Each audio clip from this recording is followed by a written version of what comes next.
जला के मार दिया वो। अपराधी की कोई जाति तो होती नहीं। और हम तो पहले से ही बीजेपी सपोर्ट करते हैं, लेकिन अब हमारा रुझान खत्म हो गया बीजेपी से। और ठाकुर समाज की मर्डर कर रहे, इनका कोई कुछ बिगाड़ नहीं रहा। जैसे बांग्लादेश में हुआ था पहले, जिंदा जला के मार दिया था, सेम वही घटना अब ये यूपी में जिंदा बच्चे को जलाया गया। 25-26 साल का था। बड़े हमें हैं, छोटे हमें, पता नहीं इसमें आगे कार्रवाई होगी या नहीं होगी। ठाकुर बिरादरी से है। अब हम ये देखते हैं कि उसके यहाँ बुलडोजर चलता है नहीं चलता है, क्योंकि हम तो गरीब हैं, बैठ गए चुपचाप। दोस्तों नमस्कार, मैं अनिरुद्ध चौहान, स्वागत आप सभी का गामगुहान में। अभी हम मेरठ जिले के गांव जवालागढ़ में हैं। कुछ दिन पहले यहाँ एक युवक की मौत हो गई थी। उसके पीछे क्या कारण रहे, किस तरीके से उसकी मौत हुई, क्योंकि ये परिवार के लोग हैं। और जब यहाँ हम आए, हमें पता लगा कि वो युवक जो है मुजफ्फरनगर का रहने वाला था। यहाँ अपनी मौसी के यहाँ कुछ काम से आया था और बीच बीच में कई बार यहाँ आना हो जाता था। तो ये आप देख सकते हैं, बहुत यहाँ जो उनके परिवार के लोग हैं वो सब यहाँ बैठे हुए हैं। उत्तर प्रदेश एक ऐसा प्रदेश है, अगर अलग प्रदेशों की बात करें तो यहाँ इसका नाम इसलिए लिया जाता है कि यहाँ के प्रदेश के मुख्यमंत्री, इस बड़े सूबे के मुख्यमंत्री योगी आदित्यनाथ जी हैं। योगी जी कहते हैं इस चौराहे से अगले चौराहे तक, चाहे वो कितना भी बड़ा मुजरिम हो, कैसा भी बड़ा अपराधी हो, इस चौराहे से अगले चौराहे तक नहीं जाने दिया जाएगा। लेकिन अभी अभी सरधना विधानसभा में 2 कांड ऐसे हो चुके हैं, 2 घटनाएं ऐसी हो चुकी हैं जो सोचने पर मजबूर करती हैं। इसके पीछे बहुत सारी चीजें हैं, राजनीतिक कारण हो सकते हैं, विपक्षी कुछ और बता सकते हैं, लेकिन जो परिवार के सदस्य हैं, अगर उनसे बात की जाए तो मामला कुछ और निकल कर आता है। यहाँ उनके परिवार के सदस्य हैं, उन्हीं से बात करेंगे। जी भाई साहब नमस्कार। क्या नाम है जी आपका? इंद्रपाल कश्यप। तो अभी जो भाई थे जिनकी डेथ हो गई, क्या नाम था उनका? उनका सोनू उर्फ रोनू। सोनू उर्फ रोनू। हाँ जी। तो आपके क्या लगते थे वो? मेरे भाई के साली का लड़का था। क्या हुआ था उस दिन? उस दिन वो सकौती दादरी से, मुजफ्फरनगर से दादरी बैठा उधर के 3 व्हीलर में। तो रास्ते में जो उससे पैसे वैसे थे, तो जिस टेम्पो से उतर के उसने पैसे दिए, तो उसमें पैसे भाप लिए। उनके परिवार वालों ने बताया कि 80,000 रुपए थे। तो फिर उन्होंने फिर बैठा लिया टेम्पो से, दारू रुपये। फिर उसे लेके बाजार मुख चले गए। बाजार मुख जाके फिर चाय उन्होंने खाई, जो बता लगा हमें, वहां 4-5 लोग थे। फिर ये सीधे महाराणा प्रताप पे पहुंचे। महाराणा प्रताप पे जो है कॉल आई थी हमारे भतीजे पे, वो देखने भी गया, सलाह भी वहां पे मिल नहीं पाया उसे। तो फिर भी राड देने के लिए चले गए, वहां से दारू ली। फिर ये किसान पब्लिक स्कूल आखापुर में, जंगल में ही है, तो वहां उन्होंने दारू पी और वहां ही वो ये दुर्घटना हुई। जलाकर मार दिया? जला के मार दिया वो। जला के हम मतलब जिंदा था वो, जो बेहोशी की हालत में था जब वो जला, मरा नहीं था बिल्कुल। क्योंकि जब वो वहां से देखी हमने तो उसकी डेड बॉडी, मतलब हाथ उठा था उसका, जो उसमें वीडियो में है देखा हम, तो उसका हाथ उठा हुआ था। जो मरा हुआ होता तो हाथ नहीं उठाता उसका। तो जिंदा था तो चीज चमक हुई होगी, दर्द हुआ तो उसका हाथ उठा होगा जब जोर पड़ा होगा। तो जिंदा था वो, जला गया। कौन लोग हैं? ये सलावे के हैं। अपराधी की कोई जाति तो होती नहीं, पर ठाकुर थे का लड़का है वो किसी भी जाति धर्म का हो सके। तो आपकी क्या मांगे हैं अब? मांग हमारी यही है, एक तो उसके परिवार में कोई भी ऐसा नहीं रहा जो 1 रुपया भी कमा सके। उसकी माँ खाट पर पड़ी है, उसकी बहन बीमार है, उसका भाई बीमार है। तो सरकार से कोई आर्थिक सहायता मिले। कोई बच्चा, उसका एक भाई है या उसकी बहन है, जो उसे कोई नौकरी मिल जाए छोटी मोटी, जो उसका घर का पालन पोषण चलता रहे। ये हमारी क्या क्या क्या काम करते थे? ये तो हलवाई था जी, ये हलवाई था। और जो है यही मांगे, कोई अपराधी बचना नहीं चाहिए। बचेगा तो किसी और को मारेगा वो। जो भी इसमें शामिल है, 1 हो 2 हो 4 हो, गहनता से उसकी जांच हो तरीके से, और वो जेल जाना चाहिए। किस तारीख का है ये घटना? 5 तारीख की बात है ये। 5 तारीख से इतना क्या, ऐसा क्या हुआ कि 5 तारीख के बाद कल से सोशल मीडिया पर इसकी बातें चलनी शुरू हुई? हमारे जो है नेता लोग, जो हमने फेसबुक पे डाल रखा था और टीवी में भी आए नेता लोग, कोई हमारा आ नहीं पाया। फिर 1-2 दिन बाद तो हम इसमें लगे रहे, डेड बॉडी के चक्कर में हम भी यहाँ नहीं रुक पाए। तो ज्यादा फेसबुक पर भी नहीं चला पाए, जो हम देखा है हम डाल रहे हैं। तो उसमें जब उसके हम अजल मजल करने के बाद में हमें दिखाई दिया, फिर वो कांड होगा कपसाड़ का। तो शासन प्रशासन सब वहां लगा रहा। तो कल जैसे परसों वे आए हमारे पास बीजेपाल कश्यप जी, जो हमारे बिरादरी के नेता हैं, सुनकर कल फिर वह अतुल प्रधान जी को लेकर आए। तो जब से ज्यादा ये अखिलेश जी ने डाला, फिर बहन जी ने भी इस पर बोला, तो जब से ज्यादा हलचल हुई। और भी लोग यहाँ मौजूद हैं। अंकल जी आपका क्या नाम है? मेरा नाम राधेश्याम कश्यप है जी। अच्छा, मैं देखता हूँ कि कश्यप समाज जो है ज्यादातर वो बीजेपी को पसंद करता है, भारतीय जनता पार्टी को ही वोट करता है, बहुत लंबे समय से कर रहा है। तो आपको नहीं लगता कि ऐसे में इतनी बड़ी घटना हो जाना, एक युवक की को जिंदा जलाकर मार देना, कहाँ तक सही लगता है आपको? ये तो जहाँ सही तक आपको पता हो कहाँ तक सही है। ये तो सारा गलत ही हो रहा है, सही तो है ही नहीं कुछ इसमें। इसमें सारा गलत ही गलत है। और हम तो पहले से ही बीजेपी सपोर्ट करते हैं, लेकिन अब हमारा रुझान खत्म हो गया बीजेपी से। कोई हमें इंसाफ नहीं मिल रहा, कुछ नहीं मिल रहा। हमारे पे ऊपर से तानाशाही हो रही। तानाशाही कौन कर रहा है? तानाशाही और क्या है, जब मर्डर हो रहे हैं और ठाकुर समाज की मर्डर कर रहे हैं, इनका कोई कुछ बिगाड़ नहीं रहा। ऊपर से जेल से वापसी आ जाओ 2-4 महीने में, चलो भाई अपना काम खत्म। नाबालिग नाबालिग थे? नाबालिग बता रहे, नाबालिग बता रहे कोई कर मारने नहीं वाले सकता को? काम को। नाबालिग नहीं कर सकता कोई काम को। बालिग है, चाहे केस कम करने के लिए, आधारा कम करने के लिए नाबालिग बता दो, 2-4 महीने में छूट जाएगा, बस अपना काम खत्म हो जाएगा। बांग्लादेश में एक हिंदू युवक को मार दिया था, पूरा हल्ला मचा, बड़े बड़े मीडिया चैनलों पर बहुत सारे लोगों ने वीडियो बनाकर डाला कि हमारे देश बांग्लादेश में हमारे हिंदू भाइयों के साथ क्या हो रहा है। आप भी हिंदू हैं, तो अब आपको नहीं लगता उन लोगों को आवाज उठानी चाहिए?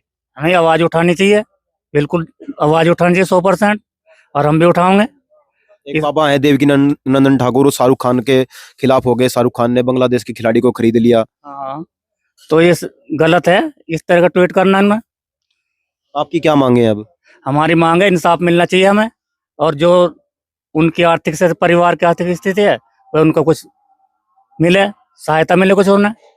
अगर ये मांगे पूरी नहीं होती हैं फिर आंदोलन करेंगे। 18 तारीख के लिए वहां से दोराला में वो रखा शोक सभा, उसमें जन आंदोलन होगा, पूरा कश्यप समाज बटला होगा। 18 में नहीं 16 में, दोराला 18 का पता हमें, तो 18 में ही होगा। एक भाई और है, उनसे और बात करते हैं। भाई जी, आपका क्या नाम है? सोनू कुमार। सोनू भाई, मैं देख रहा हूँ 2 दिन से लगातार सोशल मीडिया पर चल गया है। मैं कल आया था, अतुल प्रधान जी ने भी इसके बारे में बोला। क्या लगता है आपको, पीछे क्या कारण नजर आते हैं इसके पीछे? एक युवक की मौत हो गई और उसको जिंदा ही जलाकर मार दिया। ये देखो, इससे ज्यादा बड़ी तो कोई घटना नहीं होगी। जैसे बांग्लादेश में हुआ था पहले, जिंदा जला के मार दिया था, सेम वही घटना अब ये यूपी में हमारे सरदना क्षेत्र यहाँ अक्खापुर में हुई है। जिंदा बच्चे को जलाया गया, 25-26 साल का था, और जलाने वाले 2, 4, 5 जितने थे, यहाँ एक नाबालिग बता दिया गया कि नाबालिग है। इसका मतलब नाबालिग क्या, उसे छुड़वा देंगे? भाई ये शासन प्रशासन ही तो कर रहा है। वो तो गरीब लोग है बेचारे, उसको कुछ भी नहीं होगा, जब भी वो जीवन व्यतीत करेंगे। पर इनको सजा होनी चाहिए, जैसे वहां हुआ ऐसे यहाँ सबको सामने आना चाहिए। नेता हो, विधायक हो, सबको सामने आना चाहिए कि ये जो परिवार है इसे इंसाफ मिलना चाहिए और इन्हें दोषियों को सजा होनी चाहिए। अतुल प्रधान जी आए थे, क्या बोल कर गए? अतुल प्रधान जी आए थे, वे आए, उन्होंने सहमति दी कि नहीं गलत हुआ है, देखें कौन समाज के लोग हैं। छानबीन हुई तो पता चला टेम्पो चालक सलावे का लड़का है, अब उसे नाबालिग बताया जा रहा है। तो इसके लिए अगर इंसाफ मिलेगा तो ठीक है, नहीं तो हम इससे आंदोलन करेंगे। नाबालिग टेम्पो चला रहा है, टेम्पो चालक को नाबालिग बता दिया गया। पुलिस ने जो अरेस्ट किया है उसे ये कह गया कि नाबालिग है। नाबालिग पुलिस उसे बता रही है कि नाबालिग है, और जो और दोषी हैं वे सामने नहीं आए अभी तक। पहचान कैसे हुई? वही है पहचान उसकी ऐसे हुई, वो टम्पू में सीसीटीवी कैमरे में टम्पू आया जी, उसका टम्पू के नंबर से पहचान हुई है। सीसीटीवी में वो ठेके पे दारू लेता हुआ लड़का, टम्पू चालक दारू लेता हुआ पकड़ा गया वहां पे। अगर नाबालिग था तो उसे दारू किसी की होती ठेके वाले ने, अगर वो नाबालिग था तो दारू कैसे ले ली उसने? दारू लेके नशे में करके उसके ऊपर ईंट मार के जब उसे मारा गया, जिंदा जला के मारा गया। जब उठने लायक नहीं था, जब उसे जलाया गया। अच्छा, बांग्लादेश में अगर जब वो घटना हुई तो पूरा हल्ला मचा, पूरा इस पे चुप है सब? इसमें सब चुप है, क्योंकि इसमें चुप इसलिए है क्योंकि ये गरीब परिवार है। गरीब परिवार है। दूसरा, ये लड़का सलावे का है। सलावे में हमारे वोटिंग ज्यादा है, हमारे ज्वालागढ़ में कम है। 20,000 वोटिंग का कस्बा है सलावा, और हमारा ये 1000 वोटिंग का है ज्वालागढ़। तो इस वजह से देखो, आप खुद जानते हो, बड़े हमें हैं, छोटे हमें, पता नहीं इसमें आगे कार्रवाई होगी या नहीं होगी।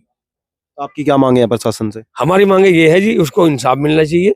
जो लड़का जेल है उसे जेल में जाना चाहिए, उसकी डॉक्टरी जांच होनी चाहिए कि बालिग है नहीं है, उसे फांसी की सजा हो, या योगी हमारी सरकार है, योगी जी उसके जांच बैठाए और उसके घर पे बुलडोजर की मांगे हमारी। उसके घर बुलडोजर, देखो आपको पता है यूपी में योगी की सरकार है, जो गलत है लोग उनके ऊपर बुलडोजर चलता है और हम सोचते हैं हमें पता चला है कि वो दूर ठाकुर बिरादरी से है।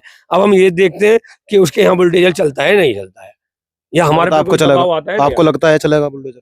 हमें नहीं लगता ये चलेगा, क्योंकि हम जो है गरीब परिवार से हैं, कश्यप परिवार से हैं, और हमारे जो समाज के लोग हमारे सामने आए हैं कि नहीं, अगर योगी जी इस बात पे सहमत नहीं है, वहां पे कोई कार्रवाई नहीं होती, फिर हम करेंगे।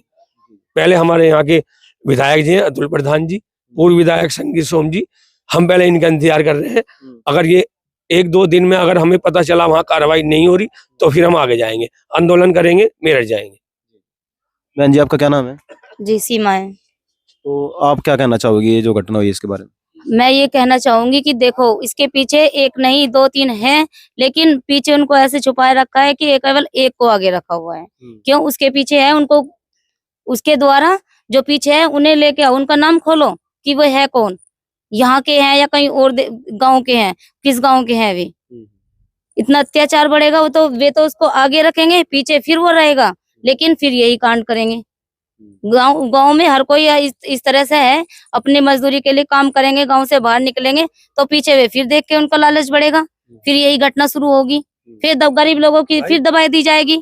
तो ये बताइए, ये घटना बाय एंड बाय घूमते यही होता रहेगा, क्योंकि हम तो गरीब हैं, बैठ गए चुपचाप, लेकिन फिर उनके पीछे जो बड़े लोग हैं जिनका हाथ है, उनको फिर पैसा देके दबा दिया जाएगा, पैसे खिला के कहानी बंद कर दी जाएगी। क्या कह रहे भाई साहब? भाई पीड़ित परिवार के घर पहुंचे हमारे यहाँ के पूर्व विधायक संगीत सोम जी और अब के विधायक हैं अतुल प्रधान जी, उनके घर की स्थिति देखो, और जब ये देखो कि क्या करना चाहिए। ये लड़का है नाबालिग, क्या कि नहीं छूटना चाहिए, क्योंकि हम यहाँ के हैं, हमारे पे भी दबाव आ सकता है। बड़े लोग इसमें अगर इन्वॉल्व होंगे, हमारे खिलाफ होंगे, तो हमारे पे भी दबाव होगा, हमारे पे भी काम करने में निकलने में परेशानी आएगी। हम ये चाहते हैं इसकी जांच हो, और इसके शहर मुजफ्फरनगर जाके देखो, उनकी माँ से मिलो, भाई से मिलो, क्या स्थिति है उनकी, आर्थिक स्थिति, उनकी सहयोग करो।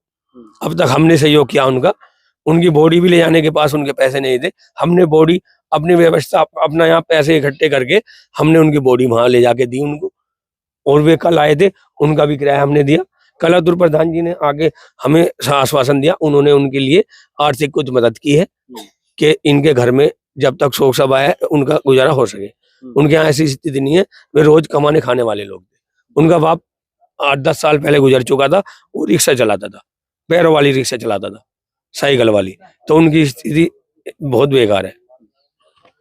योगी जी का जो बुलडोजर है वो जो अपराधी किस्म के लोग हैं उनके घर तुरंत पहुंच जाता है।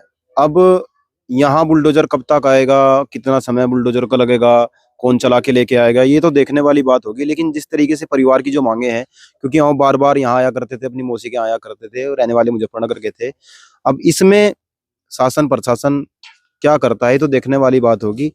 जो यहाँ से वर्तमान विधायक हैं अतुल प्रधान और जो पूर्व विधायक हैं संगीत सोम जी, वो परिवार वालों की दोनों से बात हुई है, कितनी मदद इस परिवार को मिल पाएगी, आर्थिक मदद कितनी इस परिवार को मिल पाएगी। और जो लोग बांग्लादेश की घटना पर चीख रहे थे, चिल्ला रहे थे, वो इस घटना पर कितना बोलते हैं। कल से मैं देख रहा हूँ कपसाड़ वाली घटना में भी बहुत सारी चीजें इस तरह की चलाई जा रही है, हो सकता है यहाँ भी इस तरह की चलाई जाए। वो तो शराब पीता था, शराबियों को तो कोई, शराबियों की तो मदद नहीं करनी चाहिए, इस तरह की बहुत चीजें हो सकती हैं, क्योंकि यहाँ शुरू से ही इस तरह का माहौल क्रिएट कर दिया गया है कि कौन छोटा है कौन बड़ा है, इसकी जाति छोटी है इसकी जाति बड़ी है, ये धर्म से बाहर का है धर्म से अंदर का है। और इस तरह की चीजें कब तक चलेंगी, जहां दुनिया भर के देश, चाहे वो चाइना हो, रूस हो, अमेरिका हो, वो इस तरफ ध्यान दे रहा है कि हमारी आर्थिक जो स्थिति है वो कैसे मजबूत होगी। हम इस तरफ ध्यान दे रहे हैं कि हमारा धर्म बचेगा कि नहीं बचेगा। और जो लोग इन चीजों पर आकर इन चीजों के पीछे लग जाते हैं, उनका आप समझ सकते हैं। किसी भी देश को आप देख लीजिए, चाहे वो पाकिस्तान हो, नेपाल हो, भूटान हो, ईरान हो, इराक हो, जिन्होंने भी केवल और केवल धर्म की बात की, कट्टरता की बात की, आज उनकी हालत देख लीजिए क्या हो चुकी है। आप चाइना को ले लीजिए, पर्यावरण की बात करते हैं, यूरोप की जितनी कंट्रियां हैं पर्यावरण की बात हो रही है, जहां तक AQI जो है उनका 35 है और हमारा 200, 300, 500 तक है। और जिनके 500 AQI होंगे उनकी उम्र आप समझ सकते हैं किस कदर बढ़ेगी, और जिनके 35 है उनकी चेहरे की चमक किस तरह की रहेगी। तो हो सके तो इस तरफ ध्यान दीजिए, पर्यावरण की तरफ ध्यान दीजिए, देश की तरफ ध्यान दीजिए, तभी हम उन्नत हो सकेंगे, तभी हम खुशहाल हो सकेंगे और उसी तरीके से आगे बढ़ा जा सकता है। जुड़े रहे गांव गुआंढ के साथ। जय हिंद, जय भारत।